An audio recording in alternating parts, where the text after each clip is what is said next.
എനിക്ക് പറ്റിയൊരു അബദ്ധം നോക്കണേ. എൻ്റെ മോളുടെ ബർത്ത്ഡേക്ക് വേണ്ടി തയ്യാറാക്കിയതാട്ടോ ഈ കേക്ക്. റെഡ് വെൽവെറ്റ് കേക്കാണ് ചെയ്തിട്ടുള്ളത്. അപ്പോൾ കുറേ നാളായി എന്നോട് പറയുന്നു റെഡ് വെൽവെറ്റ് കേക്ക് വേണോ അമ്മയെന്ന്. അങ്ങനെ റെഡ് വെൽവെറ്റ് കേക്ക് ചെയ്തു. മാൾട്ടി എന്നോട് നേരത്തെ പറഞ്ഞിട്ടുണ്ടായിരുന്നത് ലേഡി ബഗ് തീം മതിയെന്നാണ്. പക്ഷെ അവൾക്ക് കൊടുത്ത ഗിഫ്റ്റിൽ ഒരു എൽസ പൗച്ച് ഉണ്ടായിരുന്നു. ആ എൽസ പൗച്ച് കണ്ടു കഴിഞ്ഞപ്പോൾ ആളുടെ വിധമൊക്കെ മാറി. ആൾക്ക് അപ്പോൾ വേണം എൽസ തീം കേക്ക്. സാരമില്ല, വഴിയുണ്ടാക്കാം. അപ്പോൾ ഞാൻ പറഞ്ഞു വൈകുന്നേരം വരെ സമയമുണ്ട്, അതിനുള്ളിൽ തീരുമാനം ഉറപ്പിച്ചിട്ട് അമ്മയെ വിളിക്കാൻ പറഞ്ഞു. അങ്ങനെ ആൾക്ക് എൽസ തീം ഉറപ്പിച്ചു. അത് തന്നെ മതിയെന്ന് പറഞ്ഞു. വളരെ തട്ടിക്കൂട്ട് പരിപാടിയായിരുന്നു.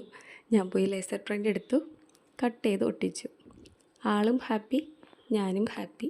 വളരെയധികം പരിപാടികളെല്ലാം ചുരുക്കി എൻ്റെ പണിയെല്ലാം കുറച്ച് തന്നു എൻ്റെ മകൾ. എന്തായാലും അബദ്ധം പറ്റിയത് നന്നായി. എൽസ തീം കേക്ക് എല്ലാവർക്കും ഇഷ്ടപ്പെട്ടു.